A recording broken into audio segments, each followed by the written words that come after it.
वळीत पुढच्या बातमीकडे आज मुख्यमंत्री देवेंद्र फडणवीस यांचा बैठकांचा सिलसिला पाहायला मिळणार आहे। सह्याद्री अतिथीगृहावर 4 महत्त्वाच्या आज बैठका आयोजित करण्यात आलेल्या आहेत।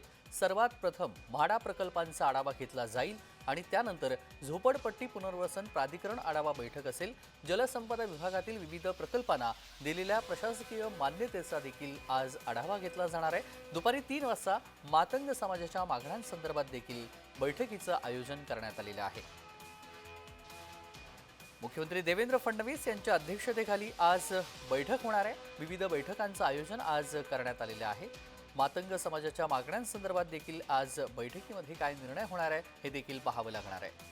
आज मुख्यमंत्री देवेंद्र फडणवीस यांच्या अध्यक्षतेखाली बैठक घेण्यात येणार आहे आणि विविध समस्या या मुख्यमंत्री देवेंद्र फडणवीस यांच्याकडे मांडल्या जातील आणि त्या अर्थानं आज देवेंद्र फडणवीस काय निर्णय घेतील ते पाहावं लागेल।